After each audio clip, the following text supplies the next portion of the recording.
Bismillahirrahmanirrahim. Assalamualaikum warahmatullahi wabarakatuh. Innal hamdalillah nahmaduhu wa nasta'inuhu wa nastaghfiruh wa na'udzu billahi min shururi anfusina wa min sayyiati a'malina. May yahdihillahu fala mudilla lahu wa may yudlil fala hadiya lahu. أشهد أن لا إله إلا الله وحده لا شريك له وأشهد أن محمدا عبده ورسوله قال الله تبارك وتعالى يا أيها الذين آمنوا اتقوا الله حق تقاته ولا تموتن إلا وأنتم مسلمون.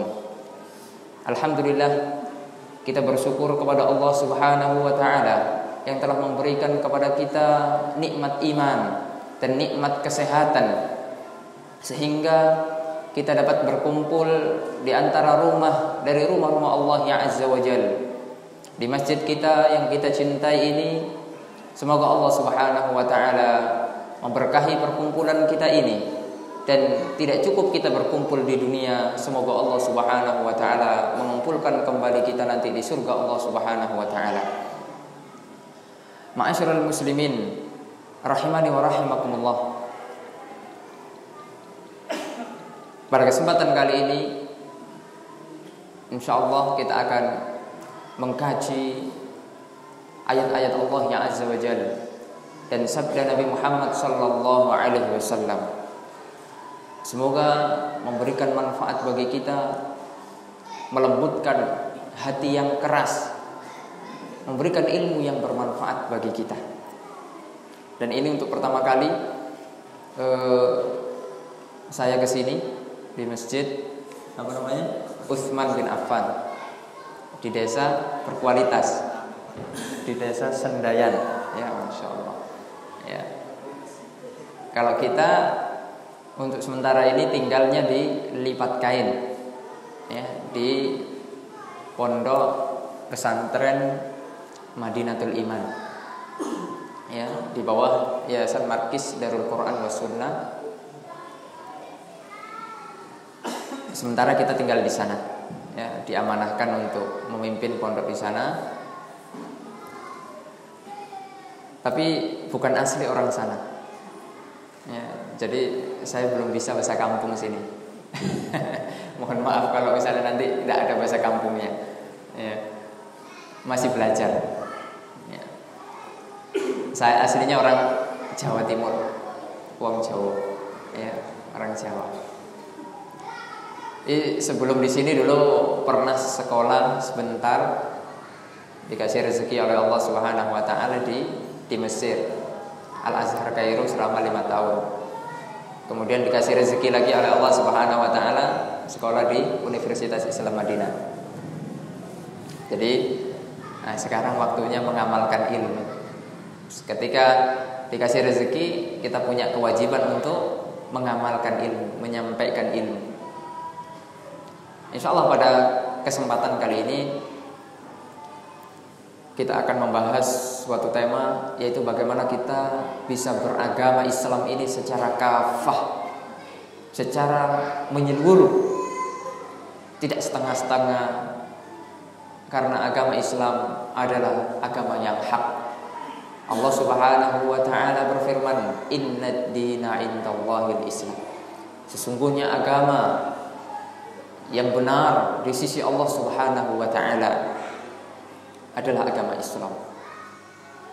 Dan tidak ada agama selain agama Islam yang diterima oleh Allah Subhanahu wa taala kelak pada hari kiamat. Ma'asyiral muslimin rahimani wa rahimakumullah. Pada waktu Hajjatul Wada', yaitu haji perpisahan, ketika Rasul sallallahu alaihi wasallam melakukan haji yang terakhir. Setelah itu Rasul sallallahu alaihi wasallam tidak lagi melakukan haji karena beliau setelah itu diwafatkan oleh Allah Subhanahu wa taala. Ketika itu turun ayat Allah Subhanahu wa taala di surat Al-Maidah ayat yang ketiga. Allah Subhanahu wa taala berfirman, al-yawma akmaltu lakum dinakum wa atmamtu 'alaikum ni'mati wa raditu lakumul Islam madinah. Pada hari itu, al-yaum, yaitu harinya jelas, ma'rifat di sini. Ya. Hari Hajjatul Wada. Ketika itu di padang Arafah.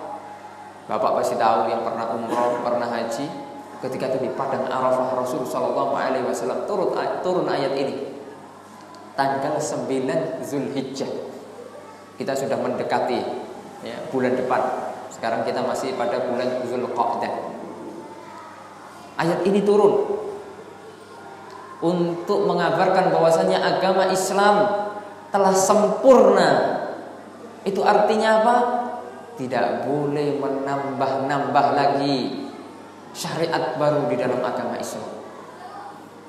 Wa raditu lakumul Islam madinah, dan Allah Subhanahu wa taala ridho bahwasanya Islam sebagai agama kalian. Oleh karenanya, wa may yabtaghi ghairal islami dinan fala yuqbala min. Barang siapa yang mencari agama selain Islam, tidak akan diterima selama-lamanya oleh Allah Subhanahu wa taala.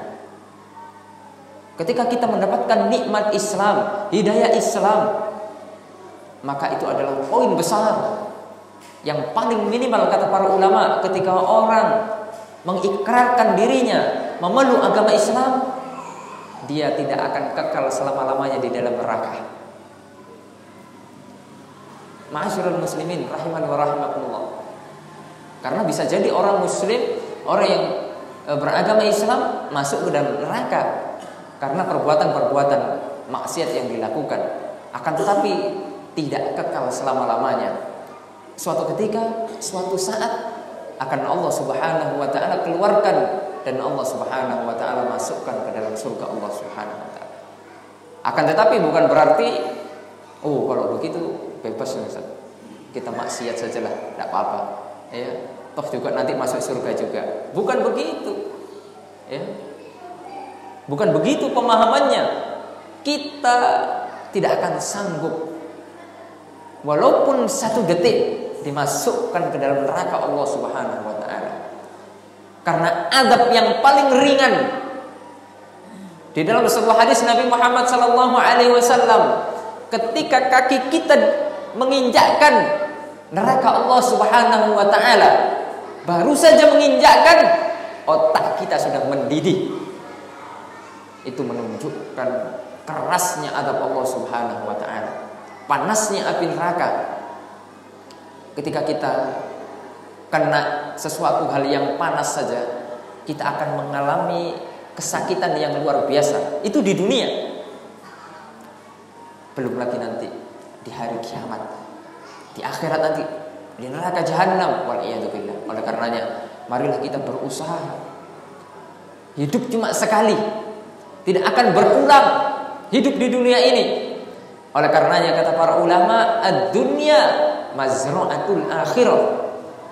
Dunia ini tempat kita menanam, nanti panennya ketika kita diwafatkan oleh Allah Subhanahu wa taala. Oleh karena kita harus memanfaatkan sebaik mungkin waktu hidup di dunia ini. Karena kehidupan kita di dunia ini sangat-sangat singkat sekali. Rasul sallallahu alaihi wasallam pernah mengatakan dalam sebuah sabdanya, "A'maru ummati ma baina sittini wa sab'in." Umur umatku hanya antara 60 sampai 70 tahun. 60 sampai 70 tahun. Kemudian Nabi mengatakan sangat sedikit sekali yang melebihi dari itu. Ada yang sampai 80, 90, akan tapi sedikit. Betapa banyak orang-orang yang wafat mungkin di sekitar kita yang umurnya kurang dari itu. Oleh karenanya ini menjadikan pelajaran bagi kita bahwasanya kita harus bergegas untuk beramal saleh, untuk melakukan ketaatan kepada Allah, berubah yang awalnya kita lalai dari ibadah kepada Allah. Marilah kita memperbaiki diri mumpung belum terlambat. Kalau kita sudah wafat, kemudian kita mau bertobat kepada Allah, sudah tidak akan diterima lagi taubat kita. Karena taubat tidak akan diterima dalam dua hal keadaan: ketika nyawa sudah di kerongkongan, kemudian ketika matahari sudah terbit dari barat. Sudah tidak manfaat lagi taubat seorang hamba kepada Allah Subhanahu wa taala. Fir'aun.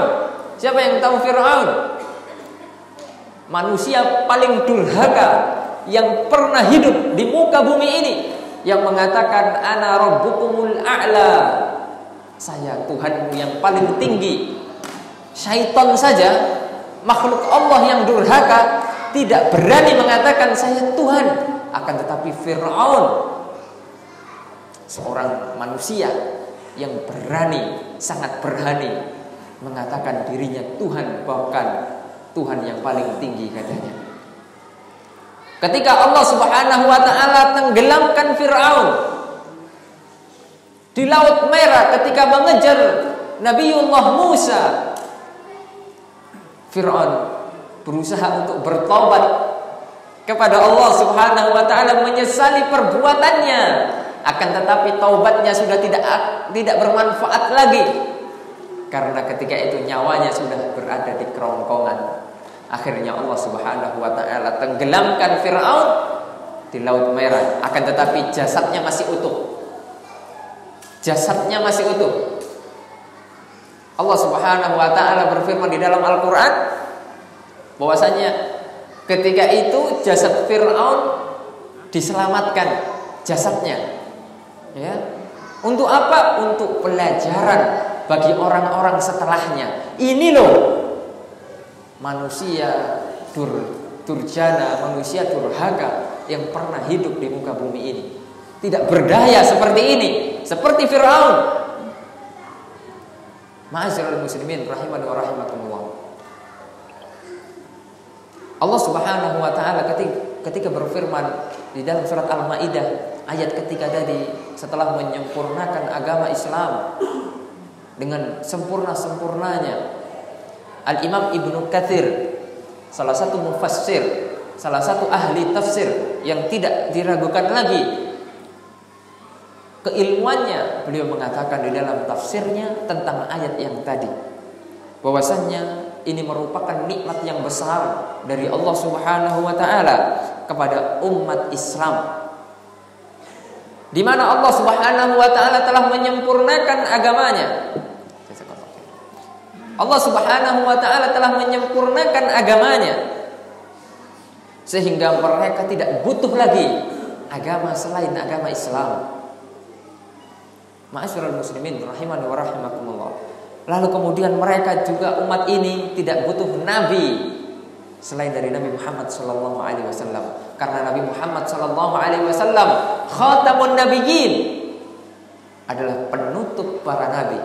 Oleh karena jika ada orang yang mengaku dirinya nabi, tidak diragukan lagi orangnya murtad, keluar dari Islam. Karena banyak orang-orang yang akan datang nanti mengaku sebagai nabi dan laku ada pengikutnya.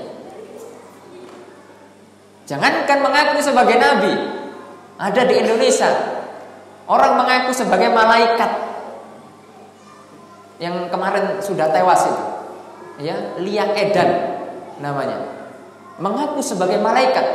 Baru kali ini ada malaikat haid, ya, perempuan, akan tapi ada pengikutnya.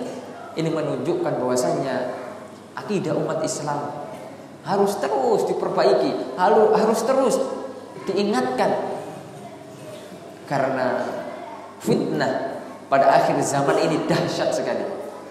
Ada dua fitnah terbesar yang telah diwanti-wanti oleh para ulama. Yang pertama adalah fitnatus syubuhat, yaitu fitnah-fitnah pemikiran yang sesat, yang merusak pemahaman-pemahaman, sebagaimana firqah-firqah sesat dari kalangan Syiah yang mencela para sahabat, Kemudian dari kalangan liberal, sekularisme, orang-orang yang mengatakan bahwasanya semua agama sama-sama masuk surga. Ini sekarang sudah banyak muncul di tengah-tengah umat. Harus hati-hati, fitnatus syubhat. Kemudian wa fitnatus syahawat. Fitnah ini tidak kalah bahayanya, yaitu fitnatus syahawat. Dan fitnah syahawat berujung pada dua hal, pada perut dan kemaluan. Orang akan menghalalkan segala cara untuk bisa makan. Tidak peduli dia harta yang didapatkan aminal halal atau minal haram, apakah dari harta yang halal ataukah dari harta yang haram. Kemudian berebut, tidak peduli lagi, tidak mengindahkan syariat-syariat yang ada pada agamanya. Sangat berbahaya, merusak. Belum lagi yang bermuara kepada kemaluan. Betapa banyak sekarang perzinahan di mana-mana yang merusak nasab, membuat murka Allah Subhanahu wa taala. Waliyadzubillah. Oleh karena kita jaga, Pak, anak-anak kita jaga masyarakat kita. Jangan sampai terjerumus kepada hal-hal yang kecil ini. Ma'asyiral muslimin rahiman wa rahimakumullah. Kemudian Al-Imam Ibnu Katsir melanjutkan bahwasannya tidak ada sesuatu yang halal kecuali telah dihalalkan oleh Rasul sallallahu alaihi wasallam. Tidak ada sesuatu yang haram kecuali telah diharamkan oleh Rasul sallallahu alaihi wasallam. Tidak ada syariat kecuali yang telah beliau syariatkan. Oleh karenanya konsekuensi syahadat anna Muhammadan abduhu wa rasuluh adalah yang pertama adalah ta'atuhu fima amar. Taat kita, mentaati kita apa yang telah beliau perintahkan.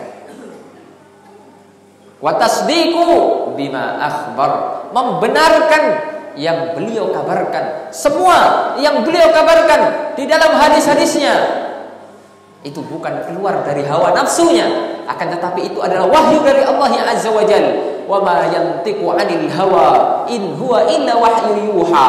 Bahwasanya Nabi Muhammad sallallahu alaihi wasallam tidak berbicara dengan hawa nafsunya, akan tetapi yang beliau bicarakan adalah wahyu dari Allah Azza wa Jalla, sebagaimana dalam surat An-Najm. Kemudian di antara konsekuensi kita syahadat bahwasanya Rasul sallallahu alaihi wasallam adalah hamba dan utusan Allah, yaitu ijtinabu ma naha anhu wa jazar, menjauhi apa yang telah beliau larang. Karena Allah Subhanahu wa taala dan Rasulnya tidak mungkin melarang sesuatu kecuali di sana ada mudarat yang besar. Kalau kita terjatuh, kalau kita melakukannya, pasti kita akan menyesal baik di dunia maupun di akhirat. Kemudian di antara konsekuensinya lagi, alla yu'badu illa bima syara'. Tidaklah kita beribadah kepada Allah kecuali apa yang telah disyariatkan oleh Nabi Muhammad sallallahu alaihi wasallam. Oleh karenanya, kata para ulama, an-nabiy sallallahu alaihi wasallam al-mizanul akbar. Nabi Muhammad sallallahu alaihi wasallam adalah timbangan dalam kita melakukan suatu ibadah. Apakah Rasul sallallahu alaihi wasallam memerintahkan ibadah yang saya lakukan sekarang? Apakah Nabi Muhammad sallallahu alaihi wasallam melakukan apa yang saya lakukan? Oleh karena yang mengikuti Rasul sallallahu alaihi wasallam adalah bukti kita cinta kepada Allah Azza wa Jalla. Konsekuensi kita cinta kepada Allah adalah mengikuti Rasul sallallahu alaihi wasallam zahiran wa batinan. Secara zahir nampak, dimulai dari bentuk tubuhnya. Kalau kita bisa mengikuti Rasul sallallahu alaihi wasallam, di antara sunnah-sunnah yang nampak kita lakukan semampu kita. Baik, kemudian itu secara batin, mengikuti beliau dalam berakhlak. Karena Rasul sallallahu alaihi wasallam adalah manusia terbaik. Allah Subhanahu wa taala berfirman, "Qul in kuntum tuhibbunallaha fattabi'uni yuhibbukumullah wa yaghfir lakum dzunubakum." Katakanlah wahai Muhammad, jika kalian mencintai, mengaku cinta kepada Allah Azza wa Jalla, fattabi'uni, maka ikutilah aku, kata Nabi Muhammad SAW, yaitu ikutilah Rasul sallallahu alaihi wasallam.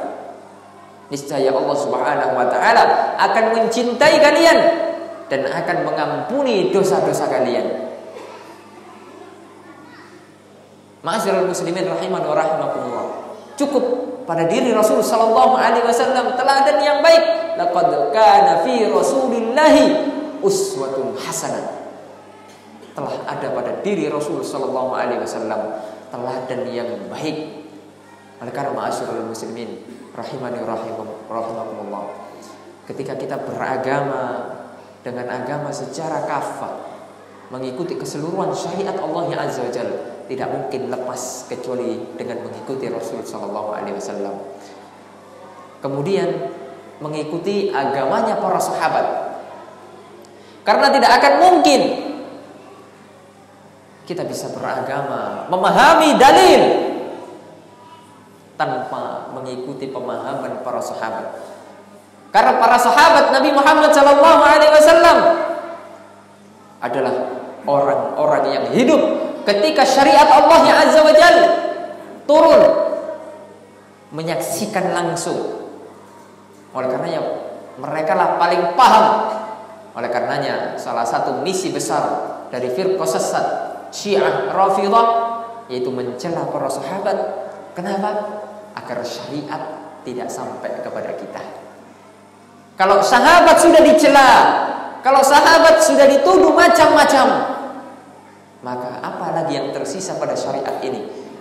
Karena orang yang pertama kali membawa Islam setelah Nabi Muhammad SAW adalah para sahabat. Oleh karenanya Ahlus Sunnah wal Jamaah meyakini bahwasanya kullu sahabi udulun, semua sahabat adalah orang-orang yang adil, dapat dipercaya. Ma'asyiral muslimin rahimani wa rahimakumullah, kita tidak boleh sedikit pun mencela para sahabat. Karena para sahabat adalah yang menukil agama Allah hingga kini, dari generasi ke generasi, dari ulama satu ke ulama yang lain sampai kepada kita. Oleh karenanya Rasul sallallahu alaihi wasallam sangat-sangat keras sekali sabdanya kepada orang yang mencela sahabatnya, la tasubbu ashabi, janganlah kalian mencela sahabatku. Jika seandainya kalian menginfakkan satu gunung emas, yaitu gunung Uhud, seukuran gunung Uhud. Gunung Uhud merupakan gunung terbesar yang ada di Madinah. Kalau kita infakkan emas, kita punya emas sebesar gunung Uhud, kemudian kita infakkan di jalan Allah, tidak bisa menyamai jasanya para sahabat. Tidak bisa menyamai jasana para sahabat, walaupun itu setengahnya, tidak akan bisa. Iman Abu Bakar As-Siddiq radhiyallahu anhu, iman Abu Bakar satu orang, jika ditimbang dengan iman-iman umat setelah beliau, itu tidak ada yang bisa mengalahkan imannya Abu Bakar As-Siddiq. Itu menunjukkan kemuliaan para sahabat. Oleh karenanya akidah Ahlus Sunnah sangat memuliakan para sahabat radhiyallahu anhum ajma'in. Ketika ada perselisihan antara para sahabat, Ahlus Sunnah wal Jamaah diam, tidak berbicara terhadap perselisihan yang mereka alami. Karena perselisihan yang mereka alami adalah ijtihad, yang mana yang benar mendapatkan 2 pahala, yang salah mendapatkan 1 pahala. Tidak ada yang salah di antara mereka, karena perselisihan mereka dibangun di atas dalil. bukan dibangun di atas hawa nafsu. Adapun umat-umat setelahnya banyak terjadi perselisihan, itu kebanyakan dibangun di atas hawa nafsu, di atas kemauan-kemauan pribadi. Allahul musta'an. Oleh karenanya Nabi Muhammad SAW mengabarkan di dalam sebuah hadisnya yang dinamakan oleh para ulama hadis iftirakul ummah, yaitu hadis tentang perpecahan umat. Sataftariku ummati ala 73 firqatan kulluha fin nari illa wahidah. Akan berpecah umatku menjadi 73 golongan. Semua mereka ada di dalam neraka kecuali satu. Oleh karenanya para sahabat bertanya kepada Rasul sallallahu alaihi wasallam, cerdas. Pertanyaan yang sangat cerdas. Rasul mengatakan 73 masuk neraka semuanya kecuali satu. Berarti yang masuk neraka 72. Banyak sekali. Sahabat tidak bertanya siapa saja yang 72 itu ya Rasul. Tidak. Akan tetapi mereka bertanya siapa yang satu itu ya Rasul sallallahu alaihi wasallam. Siapa yang satu? Golongan yang selamat itu siapa? Ya. Nabi Muhammad mengatakan mereka adalah orang-orang yang beragama sebagaimana aku beragama, yaitu sebagaimana Rasul beragama dan sebagaimana para sahabat beragama.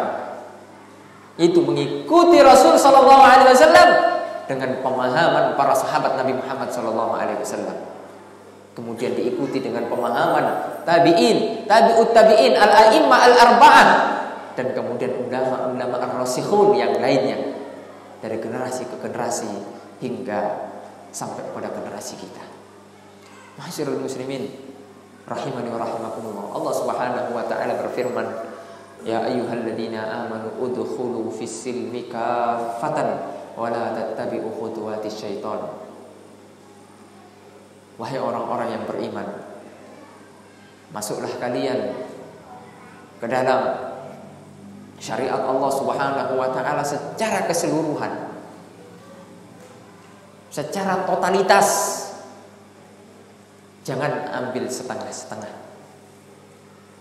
Jangan mengikuti agama Islam sesuai dengan seleranya. Tidak sesuai dengan seleranya, tidak mau. Oh, ini saya tidak mau. Ini bukan, tidak hobi saya.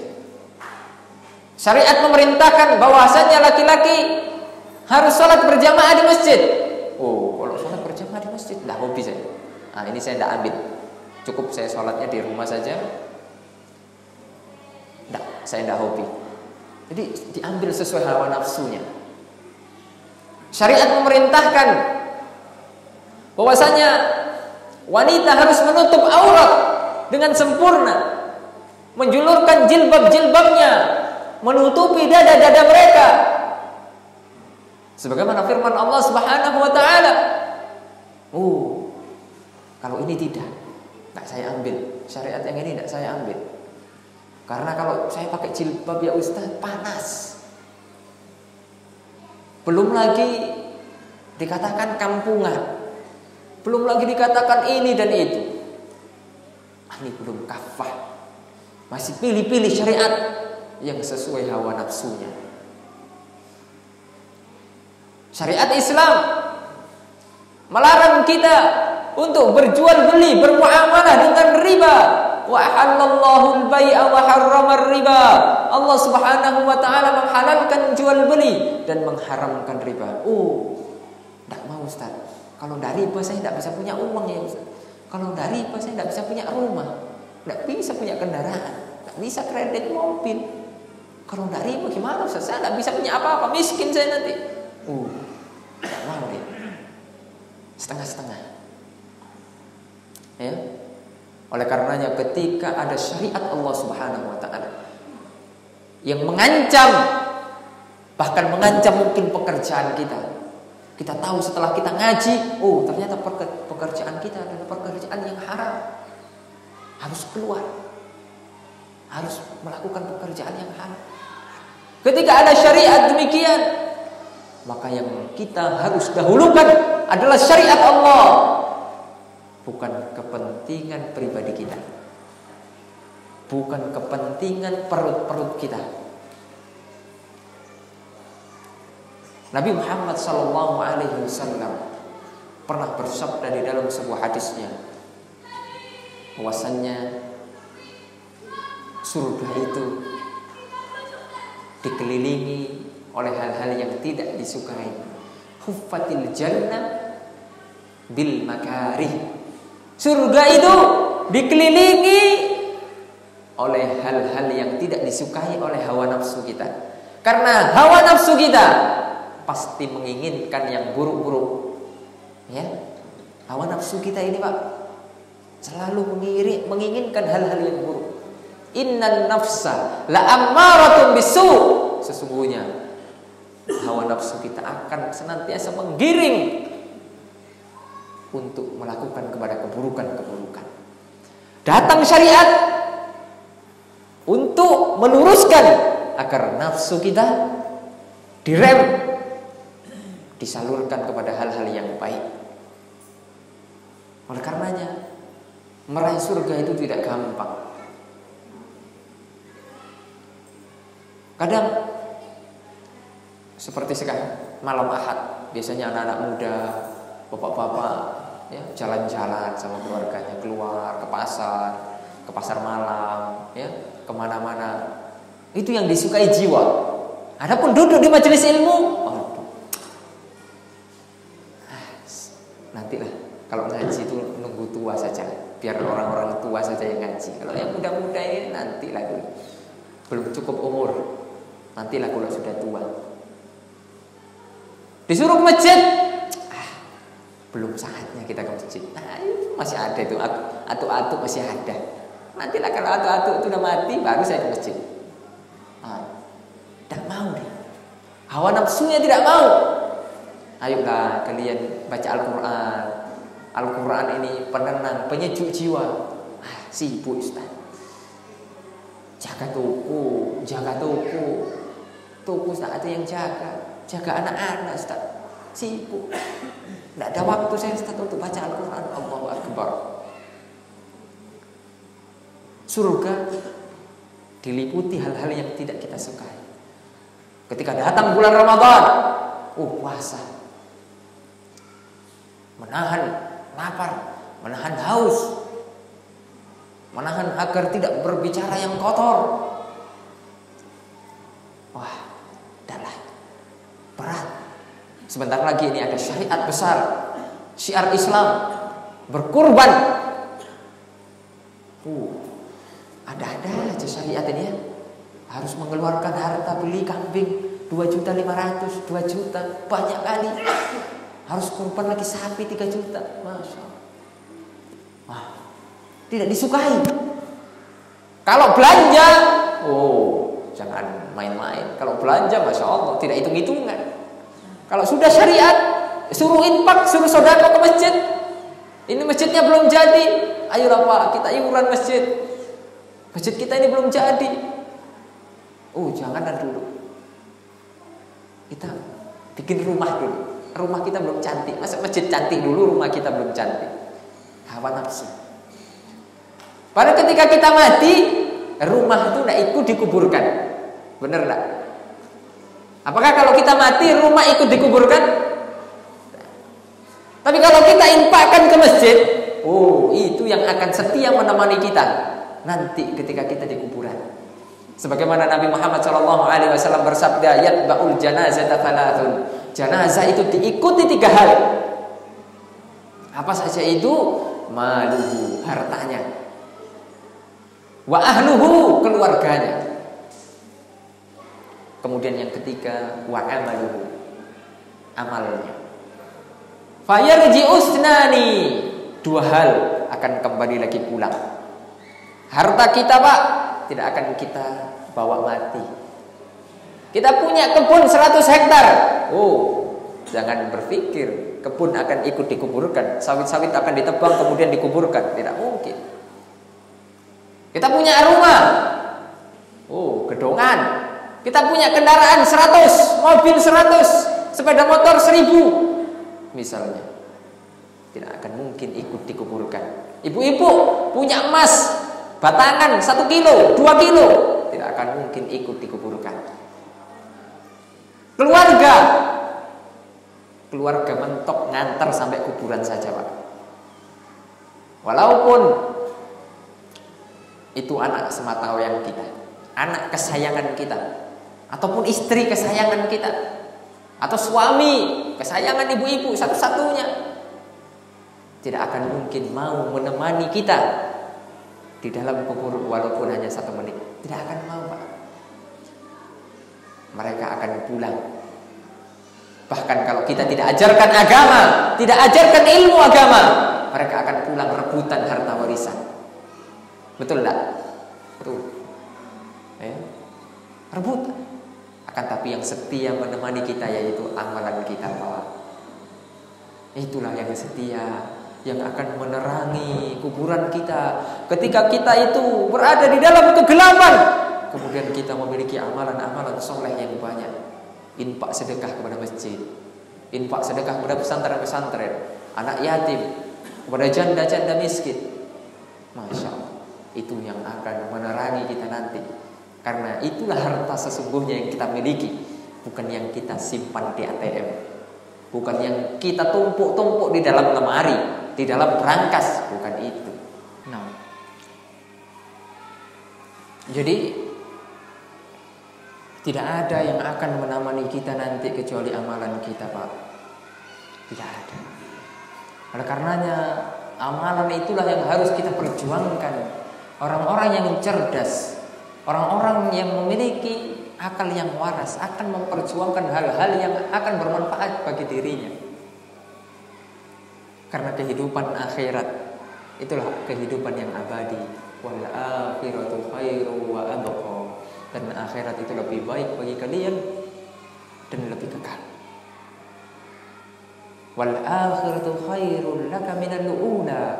Dan akhirat itu lebih baik bagi kalian daripada dunia. Oleh karenanya kehidupan dunia ini hanya kita mampir saja, Pak. Tidak selamanya kita hidup di dunia. Marilah kita perbaiki apa yang perlu diperbaiki dari amalan kita, dari tauhid kita, dari ibadah-ibadah kita. Harus terus merasa bahwasanya diri kita ini kurang dan kurang.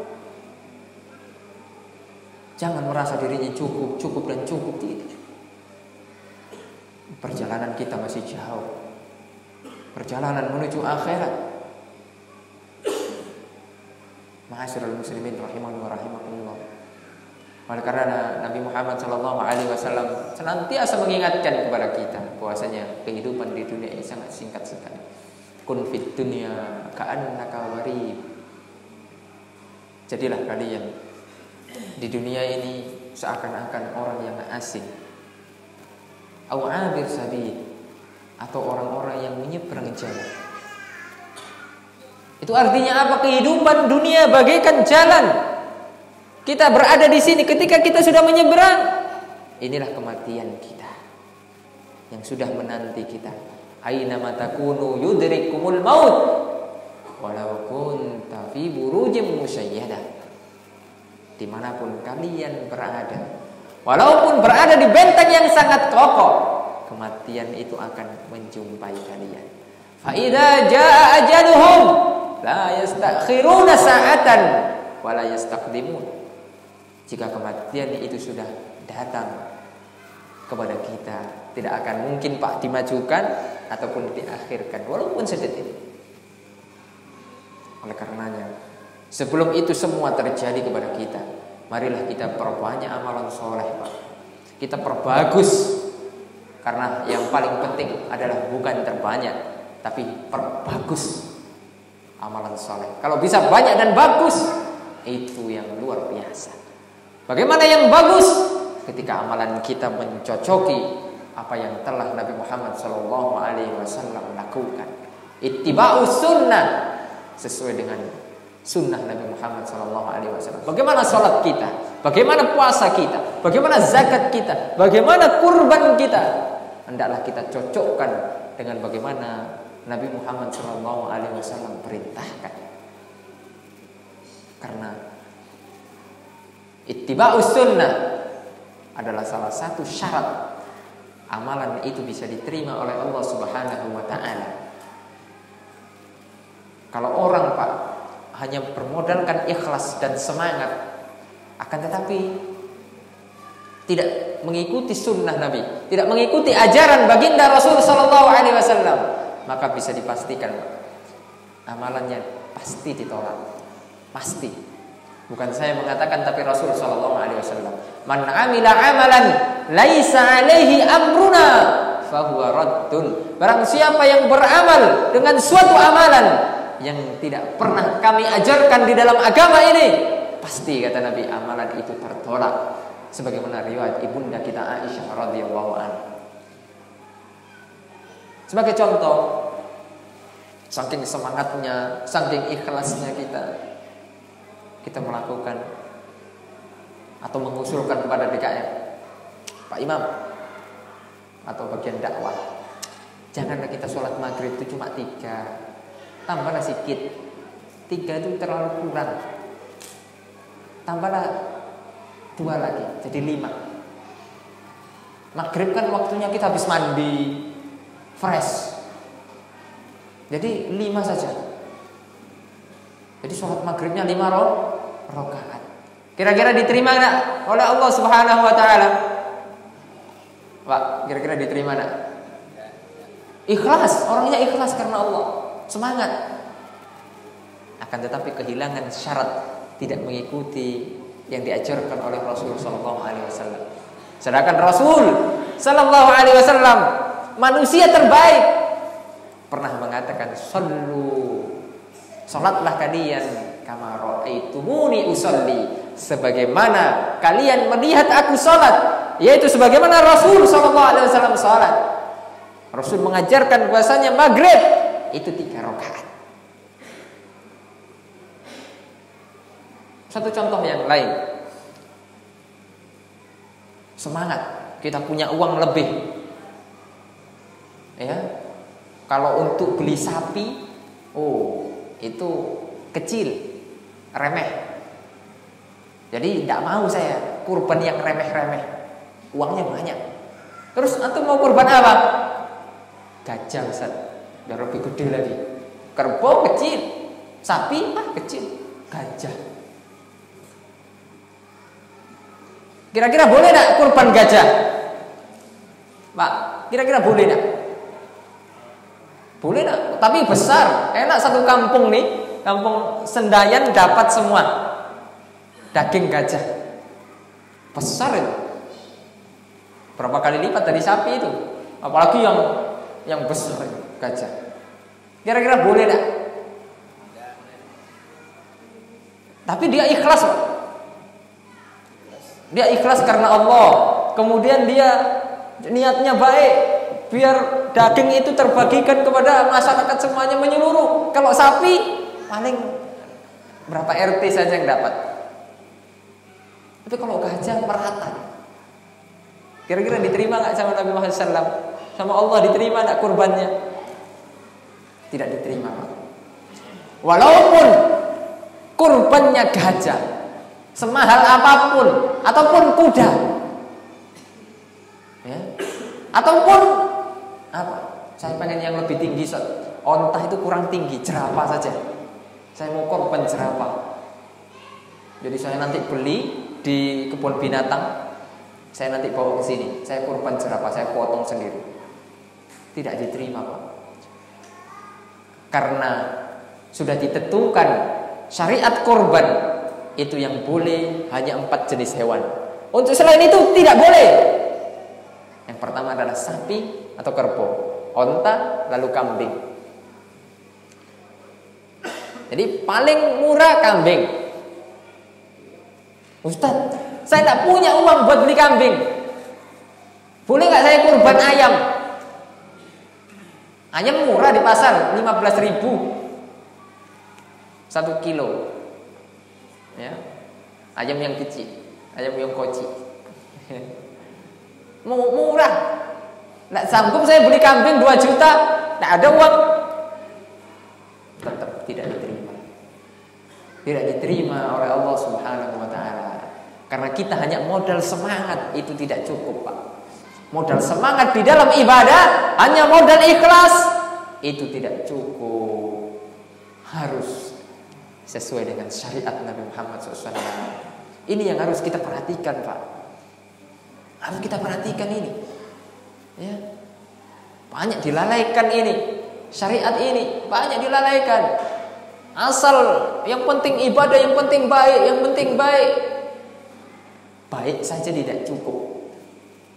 Perlu diperhatikan. Kalau dalam urusan agama, baik saja tidak cukup. Tidak cukup. Kurang baik apa, Pak? Kurban gajah lebih besar. Kurang baik apa, Pak? Salat 5 rakaat lebih banyak jumlahnya daripada cuma 3. Akan tetapi baik saja tidak cukup. Akan tetapi baik harus menurut syariat, bukan menurut hawa nafsu. Oleh karenanya Ibnu Umar pernah mengatakan, kullu bid'atin dhalalah wa in ra'ahan nasu hasanah. Setiap perkara baru di dalam agama yang dibuat-buat atas nama syariat, yang tidak ada dasarnya di dalam agama, itu tetap kesesatan walaupun manusia memandangnya baik. Itu pemahaman para sahabat.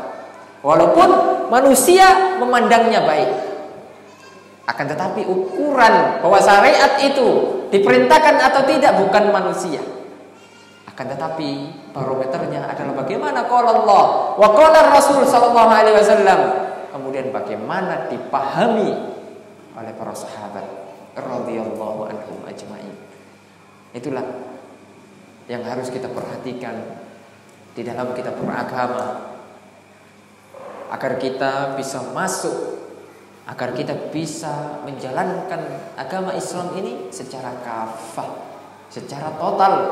Kalau kita, Pak, belum bisa melakukan syariat Allah, maka jangan cari-cari keringanan, jangan cari-cari pembenaran. Akan tetapi berdoalah kepada Allah, Rabbana zalamna anfusana wa illam taghfir lana wa tarhamna lanakunanna minal khasirin. Ketika kita belum bisa menjalankan syariat, perintah Rasul SAW untuk memanjangkan jenggot, jangan celah jenggot, Pak. Jangan celah. Tapi mohon ampun, ya Allah, semoga suatu saat nanti saya bisa memelihara jenggot. Mungkin sekarang tidak bisa karena mungkin tuntutan ini, tuntutan itu. Tak apa-apa. Tapi jangan sekali-kali mencela. Kemudian jangan menyala-nyalakan orang yang memanjangkan jenggot. Tak boleh. Berdoa kepada Allah, Rabbana zalamna anfusana, ya Allah, kami telah menzalimi diri-diri kami, ya Allah. Kami telah bermaksiat kepada-Mu, ya Allah. Wa illam taghfir lana, kalau Engkau tidak mengampuni kami, ya Allah, kalau Engkau tidak merahmati kami, ya Allah, lanakunanna minal khasirin. Kami akan menjadi orang-orang yang benar-benar merugi, ya Allah. Ampunilah kami. Kalau kita belum bisa menjalankan syariat, Pak, harus berdoa dengan doa itu. Barulah kita nanti, ya Allah, saya belum bisa meninggalkan riba, ya Allah. Terlanjur. Belum tahu ketika itu syariatnya, ya Allah. Rabbana zalamna anfusana wa illam taghfir lana. Kemudian jangan membenarkan, cari-cari dalil bahwasanya riba itu boleh. Jangan, Pak, tak boleh. Ya Allah, saya pernah terjadi kepada zina, ya Allah. Rabbana zalamna anfusana wa illam taghfir. Jangan membenarkan bahwasanya zina itu boleh. Dalam syariat Syiah itu ada nikah mut'ah itu boleh. Jangan mencari-cari pembenaran. Oleh karenanya, Pak, kata para ulama, orang-orang yang mencari keringanan-keringanan di dalam syariat, maka dia adalah orang-orang munafik. Cari yang sesuai dengan hawa nafsunya. Kalau tidak sesuai, tidak mau saya. Saya ikut yang ini. Saya ikut yang ini. Maka hati-hati, Pak. Jangan sampai kita menuhankan hawa nafsu kita. Kalau kita memang salah, berbuat dosa, ngaku pada Allah Subhanahu wa taala. Jangan mencari-cari alasan, pembenaran, jangan. Akan tapi kita ngaku untuk kita bertobat, agar kita ini mudah menerima kebenaran. terkadang kita sulit menerima kebenaran karena kita mencari-cari keringanan. Coba kita bersihkan hati kita. Nah, saya memang salah. Doakan saya, semoga saya bisa berubah. Saya belum bisa seperti kamu, belum bisa istiqomah ke masjid. Doakan. Saya ngaku saya belum bisa baik. Saya salah. Itu yang harus dilakukan, Pak. Jangan mencari-cari pembenaran, keringanan, jangan. Karena itu akan menjatuhkan diri kita kepada kemunafikan. Marilah kita terus berdoa kepada Allah Subhanahu wa taala untuk istiqomah. Ya muqallibal qulub, tsabbit qulubana ala dinik. Ya musarrifal qulub, sarrif qulubana ala taatik. Ya Allah, Zat yang maha membolak-balikkan hati. Jangan palingkan diri-diri kami kepada hal-hal yang buruk. Istiqomahkanlah kami untuk terus menegakkan agamamu, memegang sunnah nabimu sampai kematian datang, sampai kita diwafatkan oleh Allah Subhanahu wa taala. Karena tidak ada cita-cita yang lebih mulia ketika kita mati dalam keadaan Islam, ketika kita mati di atas sunnah. Ma'asyiral muslimin rahiman wa rahimakumullah. Marilah kita periksa hati-hati kita. Jika ada kotoran-kotoran, marilah kita bersihkan dengan kita memperbanyak bertobat kepada Allah Subhanahu wa taala. Karena sulitnya kita menerima kebenaran, banyaknya noda-noda hitam, nuqtatus sauda yang ada di dalam hati kita. Akibat maksiat-maksiat yang kita lakukan karena hawa nafsu kita. Kita bersihkan. Kemudian kita terus mohon ampun kepada Allah Subhanahu wa taala. Jangan pernah merasa aman. Jangan pernah merasa diri sudah paling baik, jangan. Jangan pernah merasa bahwasanya diri kita ini paling baik, paling suci, tidak. Terus kita merasa bahwasanya kita terus berdosa, terus kita bertobat kepada Allah agar kita menjadi orang-orang yang terus memperbaiki diri, bukan orang-orang yang sombong. Semoga yang sedikit ini bermanfaat. Kurang lebihnya mohon maaf. Mungkin sebelum ditutup ada yang mau ditanyakan, silakan. Ini saya bawa 2 buku.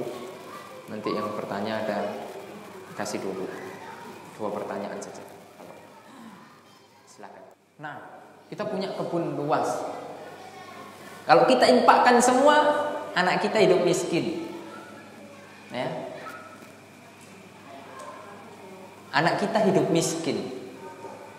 Nah, ini termasuk apa namanya? Apa ya?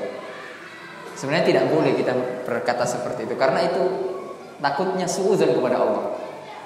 Siapa tahu anak kita punya rezeki, oleh karenanya kita didik anak kita itu dengan agama. Itu yang pertama, tugas orang tua. Kemudian bagaimana harta itu? Masalah harta, anak sudah punya rezeki masing-masing. Yang kita pikirkan itu diri kita. Naam, wajib kita menafkahi anak kita, istri kita. Akan tapi kalau sudah selesai, anak kita sudah menikah semuanya, kita sudah berada di hari tua. Sudah cukuplah. Mungkin kita kasihlah, misalnya kita punya 10 hektar. Nah, kamu 2 hektar, kamu 2 hektar. Tolonglah wasiat bapak. Ya, anak kita cuma 2. 6 hektar atau 5 hektar, nak, tolong wakaf buat pesantren. Itu kebahagiaan dunia akhirat itu.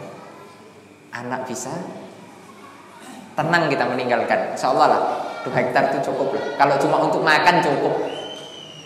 Cukup enggak, Pak? Kalau cuma makan 2 hektar. 1 hektar aja cukup. Ya.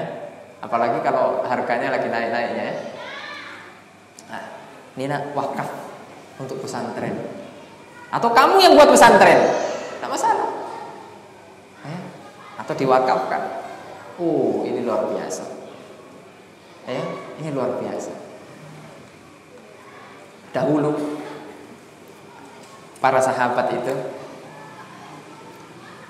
Utsman bin Affan ini salah satu sahabat yang sedekahnya nggak tanggung-tanggung.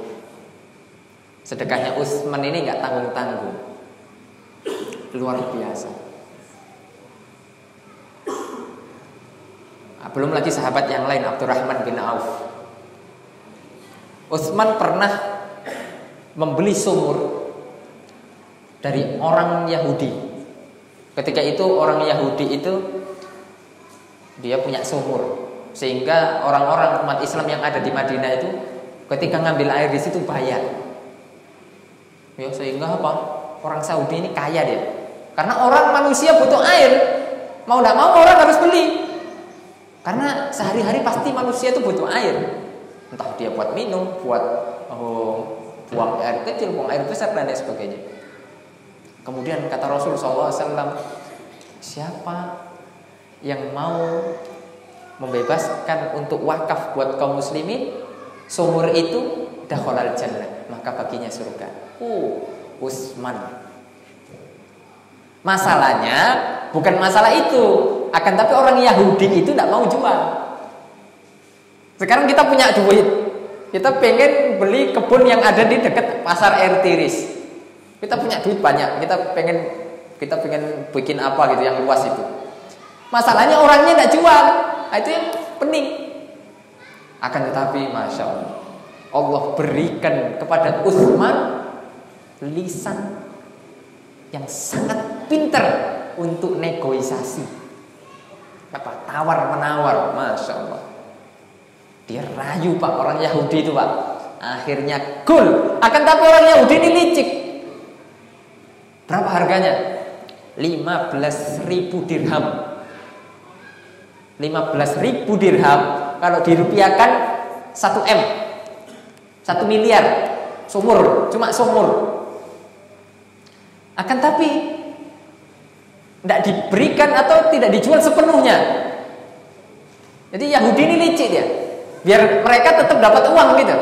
Jadi sekarang hari apa? Sabtu untuk kamu Utsman, besok Minggu untuk aku, Ahad untuk aku, Senin untuk kamu lagi. Jadi sehari-sehari. Akan tetapi Utsman, kalau Yahudi tadi kalau ngambil air di situ berbayar, tapi Utsman kan wakaf dia untuk kaum muslimin. Siapa saja yang mengambil di sumur iki pada hari-hariku gratis. Jadi orang-orang milih yang bayar atau gratis? Gratis. Sehingga ketika giliran Utsman, sumur itu rame. Ketika giliran Yahudi besok sepi. Tidak ada siapa-siapa karena bayar. Itu sudah tabiat manusia. Sampai sekarang manusia itu suka yang gratis. Kalau yang bayar itu kayaknya agak berat gitu. Ya. Akhirnya Utsman nawari lagi ke Yahudi tadi. Yahudi. Ya, ini secara bahasanya. Yahudi, gimana? Sepi toh? Nah itu. Sepi kan? Sumurmu? Iya, sepi. Kurang ngajar kamu Utsman. Ibaratnya gitu. Ya. Jadi gimana? Tak beli lagi. Jadi semua full punyaku. Bingung dia. Daripada saya tidak dapat duit ini. Ya udahlah. Tekor saya nanti. Akhirnya dijual kepada Utsman semuanya seharga 15.000 dirham lagi. Sehingga total semua harga sumur itu 2 M. 2 miliar. Masya Allah. Sampai sekarang sumurnya itu ada pak. Sudah 15 abad, 1500 tahun sumurnya masih ada, masih jernih di kota Madinah, namanya Bi'rur Rumah. Itu kalau bapak-bapak nanti umroh minta atau berangkat sendiri, itu tidak jauh dari Masjid Qiblatain, tidak jauh juga dari Universitas Madinah. Dari kampus kami tidak jauh. Namanya Bi'rur Rumah. Ya, nama kompleknya Komplek Bi'rur Rumah. Ya, atau Desa Bi'rur Rumah. Sumur rumah namanya. Sampai sekarang masih ada. Itu lihat wakaf. Bayangkan itu Pak. Bayangkan itu Pak. 1500 tahun Pak. Kalau ditinggalkan ke anak, habis itu anak dijualnya tuh, ya kan? Nggak masalah ditinggalkan, nggak masalah. Karena kita memang nggak boleh hitung-hitungan juga sama anak, asalkan manfaat, ya. Tapi kita harus punya untuk diri kita sendiri Pak. Biarkan anak sudah kita kasih, itu sudah kita menunaikan kewajiban kita sebagai orang tua kepada anak. Adapun kita harus kita punya itu Pak, wakaf untuk kita sendiri. Minimal nggak masalah 1 hektar pun nggak masalah. Ataupun apa yang ada. Kalaupun nggak punya kebun, apa yang punya? Sepeda motor ini rusak butut, nggak masalah. Ya, ada orang-orang misalnya orang-orang ngajar pondok di tahfiz, ya, nggak punya sepeda motor Pak. Ya Allah, kasihan. Ya. Jadi kita punya kegiatan dakwah pedalaman. Itu kalau kita melihat orang-orang di pedalaman itu Pak, susah Pak, luar biasa. Ya. Mereka masya, ya. Kita proyek sedang membangun pesantren di pedalaman di daerah Desa Ludai, Kampar Kiri Hulu. Ya. Itu jauh kalau dari sini, lewatnya Sungai Subayang. Di Desa Gemang. Itu masuk ke pedalaman. Ya. Di sana masih banyak orang-orang yang terbelakang. Kemudian kita juga masuk ke pedalaman di Pulau Penyalai sana, di suku Akit, orang-orang yang menganut agama animisme. Nggak tahu dia agama Islam, nggak tahu. Ya, miris Pak. Ya, oleh karenanya masya Allah. Kalau kita perdayakan harta-harta kita di jalan Allah, pasti kehidupan kita nanti di alam kubur Pak, ya pasti tenang. Karena kita menginginkan ketenangan Pak, ya. Karena di alam kubur itu hanya 2 saja pilihannya, imma nikmatul qabr, imma adzabul qabr. Kalau tidak nikmat, azab. Oh, kalau kita diadab Pak sampai nanti hari kiamat, berat. Man naja fiha naja, man halaka fiha halak, kata Nabi. Siapa yang selamat dari fitnatul kubur, nanti perjalanan dia mudah Pak untuk masuk surga.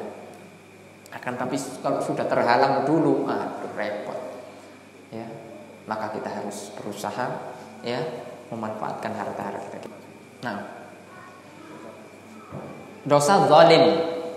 Zalim itu ada 2. Ya, zalim kepada Allah, yaitu kita berbuat maksiat kepada Allah Subhanahu wa taala. Kemudian yang kedua, zalim kepada manusia. Kita menyakiti hati manusia. Jadi ini double dosanya, double kepada manusia, kepada Allah juga. Tapi kalau kepada Allah misalnya kita kayak mabuk, itu dosa kepada Allah. Karena tidak ada urusannya sama manusia. Tapi kalau ada urusannya sama manusia, mencuri. Nah itu double itu dosanya. Double dosa menzalimi manusia, double pada Allah Subhanahu wa taala. Curang. Kita dagang, curang. Yang harusnya ya kita segini, nanti kita curangi, jadi kita agak dapat besar kepada manusia. Maka kalau kita zalim kepada Allah, berbuat maksiat kepada Allah, tobatnya cukup minta ampun kita kepada Allah Azza wa Jalla. Ya, syaratnya menyesal, berazam tidak mengulangi lagi, ya, untuk tidak mengulangi lagi. Ya, kita minta ampun, menyesal dan berazam tidak mengulangi lagi. Akan tapi kalau zalim kepada manusia, walaupun itu sudah 10 tahun, walaupun itu ini tidak bisa dihapuskan Pak, kecuali ada 2. Minta maaf, ya, kita minta maaf sama dia dan menggantinya. Minta maaf dan menggantinya kalau urusan harta sama manusia. Ya, ini bahaya Pak. Makanya hubungan kita dengan manusia ini berat Pak. Ya, Kalau kita tidak cepat selesaikan di dunia berat, kita menjadi orang yang bangkrut. Al-muflis, manil muflis? Nabi Muhammad SAW pernah bertanya kepada para sahabat, manil muflis? Siapakah orang yang bangkrut? Ya, para sahabat menjawab, kalau bangkrut bagi kami ya Rasul, orang-orang yang tidak punya duit. La dirhama wala dinar, tidak punya duit itu bangkrut. Oh, tapi kata Rasul, bukan itu orang bangkrut. Orang bangkrut adalah nanti ketika di hari kiamat kebaikan-kebaikan dia diambil oleh orang-orang yang pernah dia zalimi. Sudah kita tidak punya kebaikan, apalagi yang mau diambil. Dosa-dosa orang yang pernah kita zalimi ditimpakan kepada kita. Berat. Ya, oleh karena kita ingat-ingat dosa zalim kepada manusia. Ya, misalnya dahulu zaman-zaman SMA kita pernah mencuri baksonya orang-orang yang jualan di SMA. Kalau sekarang dia masih hidup, datang minta maaf, ganti. Ya, kalau minta maaf dia maka apa tidak masalah. Gak disuruh ganti, wis tidak usah, tidak apa-apa. Wah, alhamdulillah. Ya, kalau Ustaz ganti 10.000 misalnya, hatta cuma 10.000. Tapi Ustaz orangnya udah tidak ada Ustaz, mati, keturunannya udah tidak ketemu lagi atau pindah kemana-mana. Terus bagaimana kita menggantinya? Sedekahkan atas nama dia. Kita pernah mendolimi 100.000 dahulu, pernah mencuri 100.000 harta dia. Ada lagi, kayak mana mencarinya? Udah. Kata para ulama, sedekahkan atas nama dia. Semoga itu nanti bisa menjadi hujah. Ya, ketika dia nanti menagih, oh saya sudah mensedekahkan atas nama kamu. Oh, ini sudah impas. Nah itu bicaranya itu, Pak. Ya, nah, itu memang harus kita taubati dengan sebenar-benarnya. Ya, semoga bermanfaat ya Pak. Insya Allah cukup ya. Semoga Allah Subhanahu Wa Taala memberikan kita kesabaran ya. Kemudian semoga Allah Subhanahu Wa Taala memberikan kita istiqomah. Semoga Allah Subhanahu Wa Taala memberikan kepada kita pahala yang besar ya. Semoga Allah Subhanahu Wa Taala memberikan kesehatan kepada kaum muslimin ya yang terpapar sekarang zamannya virus corona ya. Kita harus hati-hati ya. Kita harus jaga kesehatan ya, terlepas antara konspirasi atau tidak, yang penting kita mari jaga kesehatan bareng-bareng ya.